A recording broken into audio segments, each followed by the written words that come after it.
Hi everybody, this is Hunger the Reporter. And I created this channel to speak about orphanetics.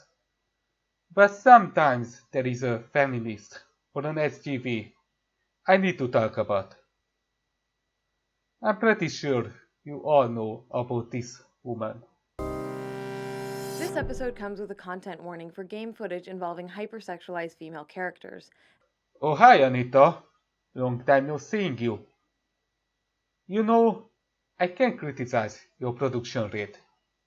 Because my production rate isn't any good either.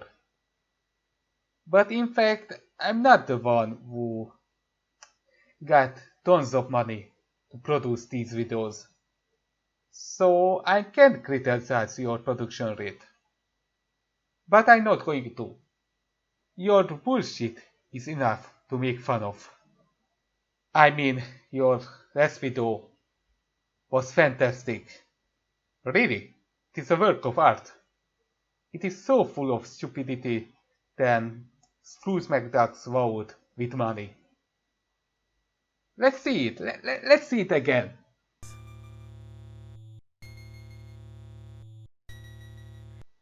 Oh, so your first pick is Metroid, with one of the most famous female icon. Alright, what is your problem? The better a player does, the more clothing is removed. If the player completes the game in under 3 hours, Samus is shown without her armor and in a leotard. If the player finishes in under 1 hour, they're treated to Samus in a bikini. Okay, you have a problem with a pixelated female body. A pixelated woman who in fact wear a bikini. Alright? Even in 1989, that wasn't some extreme pornography. Even in that time, you have better ways to see half-naked women. Also, I don't think players played it for just seeing a woman. I think they played it because it gave you some reward. If the reward was something else, they would play it no matter what. Later games in the Metroid series continued the convention of rewarding players with endings featuring Samus in various states of undress.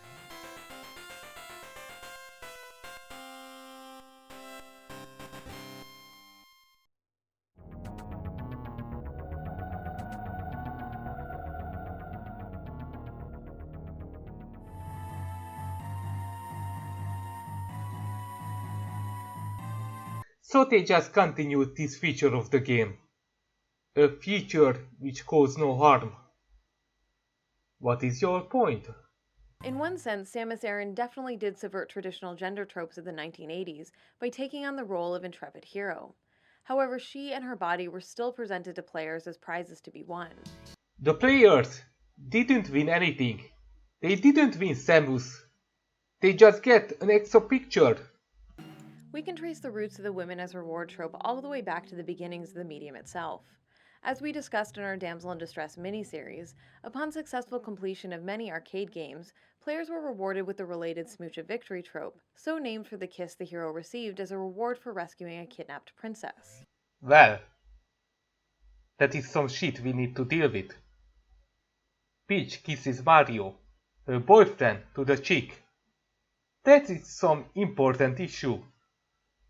On other occasions, it's taken a step further by employing the parallel sex of victory or rescue sex trope. Yes, it's exactly what you think it is. Instead of a kiss, sex with the rescued victim is the player's reward. Wait a minute. Do you really put Mario into the same category as Right to Hell Retribution? Okay, I accept that Right to Hell Retribution is a sexist game. But at the same time, it's one of the most awful video game. It doesn't represent games. It occurs when women, or more often women's bodies, are employed as rewards for player actions in video games. The trope frames female bodies as collectible, as tractable, or as consumable, and positions women as status symbols designed to validate the masculinity of presumed straight male players. Is it a real term or something you made up? This wouldn't be the first time. In this way, the women as reward trope helps foster a sense of entitlement, where players are encouraged to view women as something they've earned the right to by virtue of their gaming actions, skills, or accomplishments. Are you mixing here real life and video game? Are you suggesting that gamers don't know the difference? That they act the same way in real life than in the video games? Easter eggs are intentionally hidden secrets or jokes which developers conceal inside of their games. Are you going to have a problem with Easter eggs? By definition, they are jokes. Tony Hawk Pro Skater 4 included a secret unlockable character named Daisy, who bore the likeness of porn star Jenna Jameson. Daisy's sexualized appearance and skateboard tricks are designed as a reward for those players who unlocked her. You said she had been modeled after a porn star. Do you even know what a porn star does? She can then play the entire game as Samus without her space armor, so she ends up exploring a hostile alien world and fighting off deadly monsters in her underwear.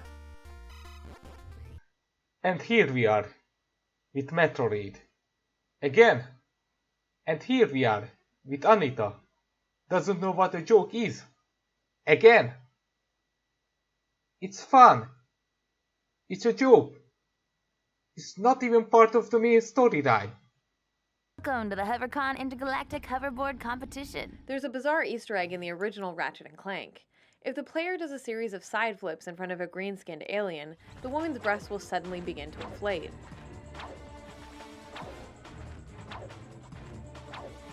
The more gymnastic stunts performed, the larger her boobs will become.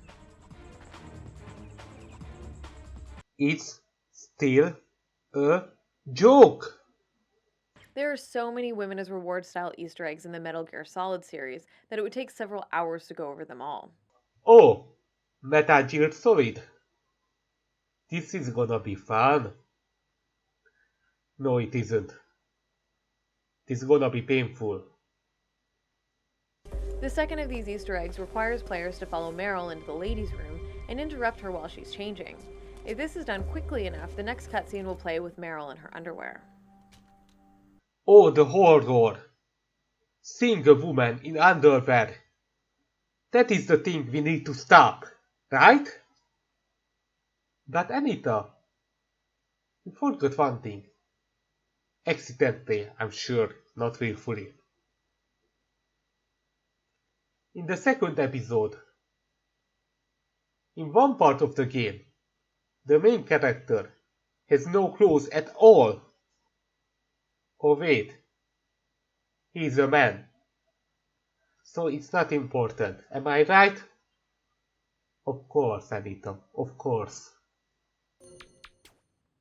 Unlockable outfits are additional costumes earned during gameplay, which allow gamers to play dress-up with player characters or party members. And here we are with the third part.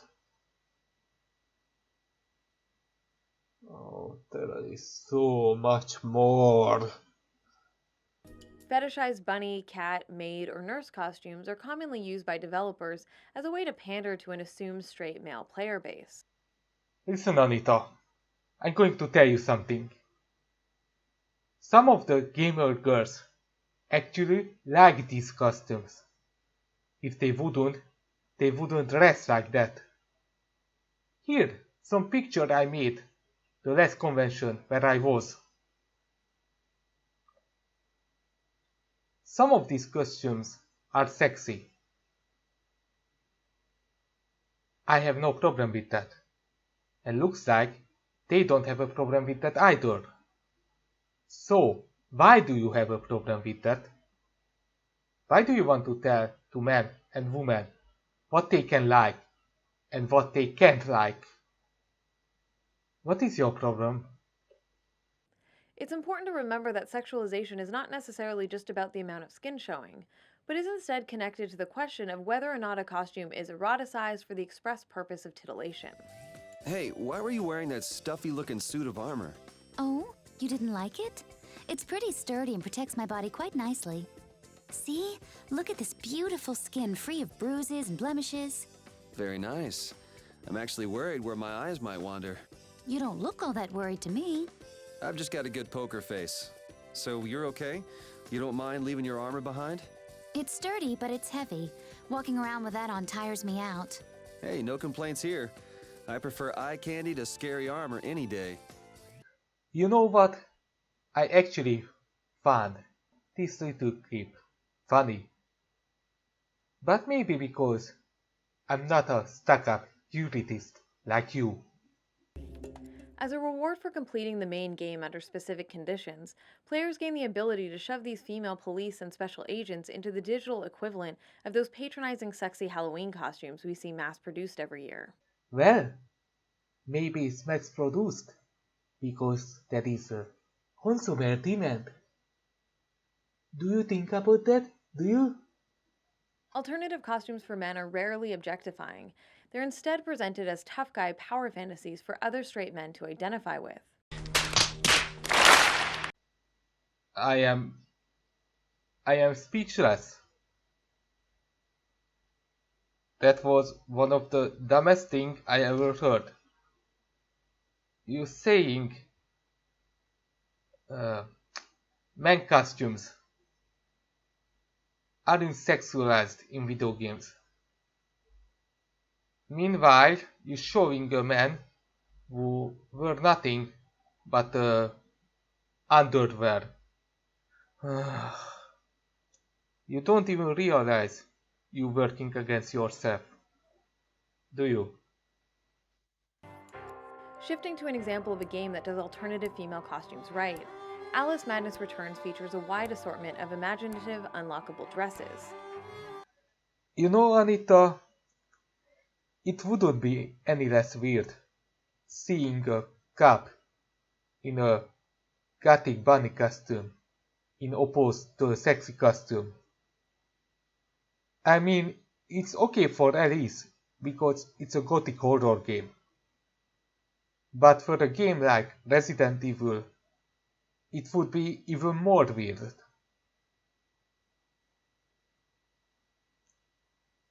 Anita, do you have a problem with that?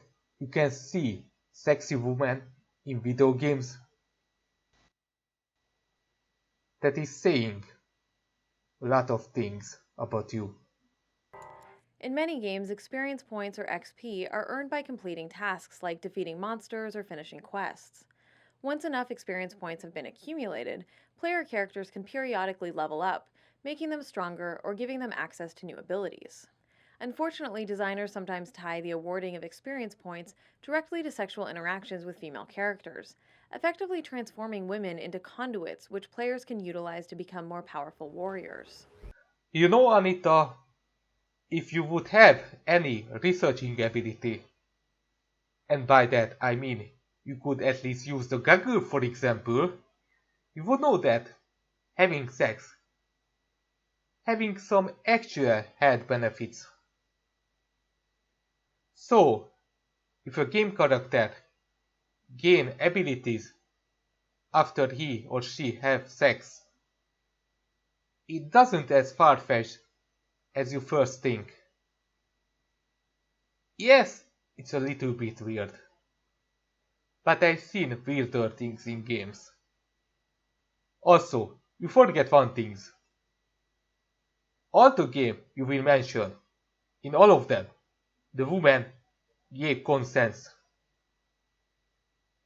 So, what is your point again? Beginning with the third game, the Grand Theft Auto series allows players to buy sex from prostitutes. Get in the car. To the honourable gentleman, welcome. Make yourself at home. What have you come for? We're prepared to fulfill your every whim. I like you. Like how you look, like how you smell. Note that while the consumption of women makes male characters more powerful, it has nothing to do with mutual relationship building. The relationship, such as it is, ends with sex or rescuing the woman. At that point, she has served her purpose. Players have reaped the benefits and her value has been depleted. Like an empty energy drink container, she is simply cast aside after being consumed. That was nice. Do you even realize that you mostly show off prostitutes? Do you know what a prostitute does in real life? You pay them to have sex. You don't pay them to have a meaningful relationship. Do you even know how the world works, Anita? Collectibles are virtual items placed or hidden throughout a game world for players to find. Some collectible objects have effects on gameplay, such as boosting player stats or serving as score multipliers. I'm going to skip the next part because it's boring. What she said, it's problematic that in some game you can unlock nude photos. I think she mentioned 3 games.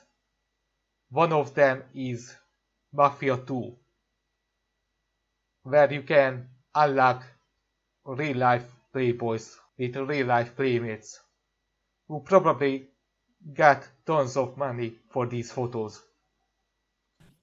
These systems encourage replayability and provide players with incentives to spend more time inside the game space, experimenting with its environments and characters. By default, your achievements are visible to anyone who views your profile on a gaming platform, and thus they allow players to show off their gaming skill or dedication to their friends. In other words, achievements are designed to function as status symbols for gamers. Most of the gamers don't care about what achievement other gamers unlocked. The gods have truly blessed you, Kratos. Other games in the God of War series use a variety of euphemistic naming schemes for this. In the PS3 version of the original game, the trophy's titled Rockin' the Boat. In Ghosts of Sparta, players receive the A Hero's Welcome trophy, and in Chains of Olympus, the award is called 2 Girls, 1 Spartan. Oh, Nico, I really like you. Some games in the Grand Theft Auto series offer achievements for betting a girlfriend. I think she likes me. Just so we're clear on what's happening here, players are receiving a literal trophy for achieving sex with a woman. When games such as these award players with achievements or trophies for sexual conquests, they're directly reinforcing negative ways of thinking about the dynamics between men and women in our society. Wait, what? What? You showed us Grand Theft Auto 4, a game where you can have a girlfriend. You have to take her out for dinner, for bowling, for drinking, for everything. And after that, you can have sex with her. And that is a negative image. Anita, that is how relationships work. Are you insane? I start to believe you truly are. Let me emphasize that the problem here is not necessarily that sex is included in these games. That is exactly what's your problem. These achievements function as a form of trophyism. Simply put, trophyism is the tendency for men to view women as objects to be collected and displayed as status symbols of their sexual prowess or virility. These trophy women then serve as a way for men to assert their social status among and relative to other men. A new made-up word. Who would believe it? The fame point system in the 2004 version of Sid Meier's Pirates provides us with a stark illustration of trophyism. Like all your swashbuckling escapades, acquiring a woman becomes just another feather in your proverbial cap, functioning to elevate your prestige and renown in society. This game takes place in the 17th century. In that time, having a beautiful wife actually gave you some prestige, especially in the higher classes. Since entitlement, or more specifically male entitlement, is the crux of much of what we've been discussing in this video, let's take a moment to define what male entitlement actually means. First, the word entitlement refers to the conviction that someone deserves something, that they are owed it, that they have a right to it. By extension, male entitlement is the conviction that men are owed something by virtue of their gender. It's the belief structure that tells men they deserve to have their whims catered to, both culturally and interpersonally. One of the most harmful aspects of male entitlement is the false belief that men have a right to survey and use women's bodies. Why don't you just say the magic word? The magic B word. You want to say it, don't you? This mentality carries with it a corresponding set of expectations about what women should provide for men. It's a worldview that primarily defines women's social role as vessels of sexuality and men's roles as consumers or patrons of that sexuality. No man, besides rapists, think like that. No man. A man can earn the woman's affection with work, and if the woman also wants it. But that is how society works. That is how relationships work. Anita, are you mental? The male entitlement mindset has a profound impact on how men relate to and interact with women. We see it manifest whenever a man orders a woman to show him her tits, or makes demands during an online game that a woman send him nude or sexual photos. What are you talking about? First of all, when I play an online game, I don't care about the gender of the other players. It's not important. The only thing what's important is how good they are. Secondly, I never heard such thing.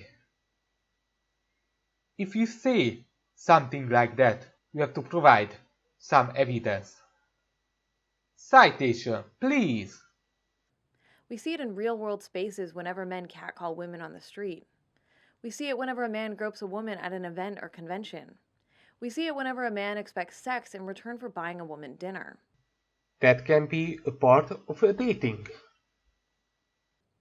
At its most serious, male entitlement is a mentality that serves as the foundation for the epidemics of date rape and sexual assault in our society.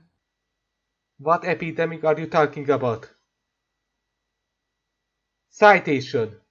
Do you even know that word? To be clear, this doesn't mean that every individual man consciously thinks that he has a right to the body of every individual woman he sees. Rather, male entitlement operates in the background of our culture. It's a socially constructed mentality that's so deeply ingrained that it's often invisible.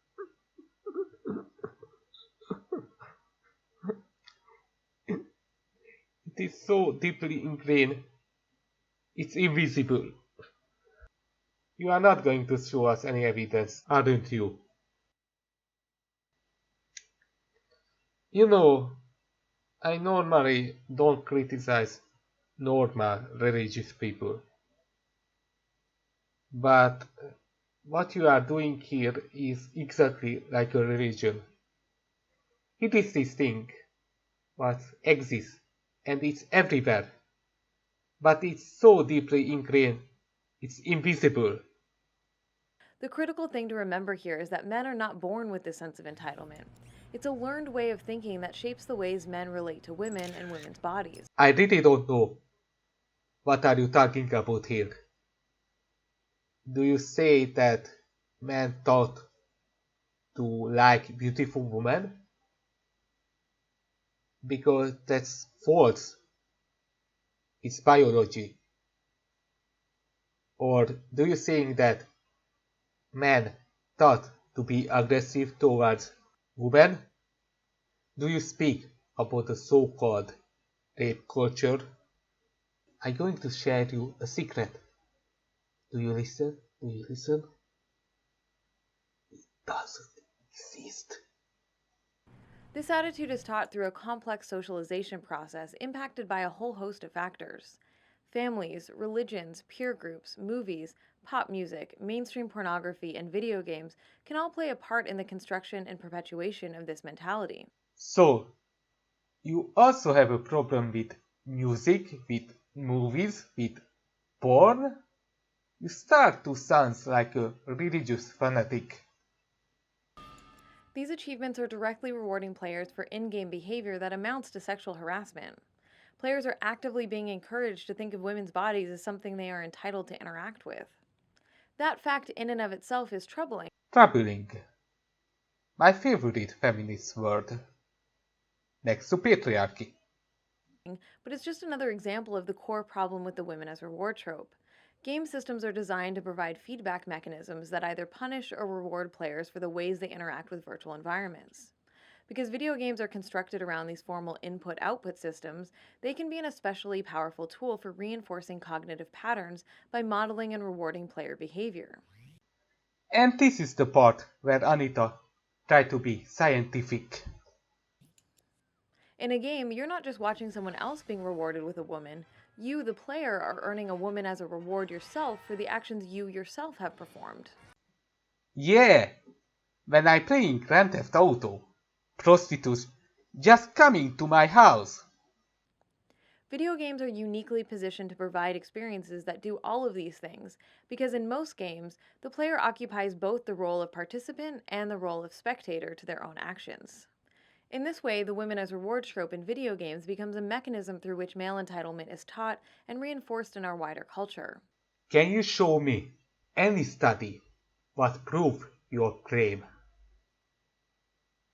Of course not. Cognitively, it's strikingly similar to the expectation that if a man buys a woman a few drinks, then he's owed sex. The money and time for the alcohol and conversation are the inputs, the sexual gratification is the output. Sounds very Marxist to me. I'm not surprised. Most of these feminists are very Marxist indeed. When men's entitlement-based expectations are not fulfilled, they sometimes lash out in resentment or aggression towards women. This is clearly illustrated in the catcalling scenarios I mentioned earlier. Street harassers feel entitled to women's time and women's attention. If they don't get the response they feel they're owed, they can become increasingly angry, following their targets, insulting them, groping them, or otherwise aggressively demanding to be acknowledged. That is harassment, not catcalling. I know you feminists like to mix these words. In the gaming community, we see this entitlement-fueled outrage bubble to the surface when some gamers encounter indications that games aren't made exclusively with their fantasies in mind. Angry public temper tantrums from straight male players have occurred when role-playing games have forced them to interact with gay male characters, or presented them with lesbian characters who were not available as romance options to male avatars. Citation, citation, citation, citation, citation, citation. In the same vein, when presented with critical analysis of the poor representations of women in many popular games, this intense male entitlement manifests in aggression, abuse, and threats. First of all, that doesn't true. Female characters don't underrepresented in video games. Secondly, you're the one who got threats. Why?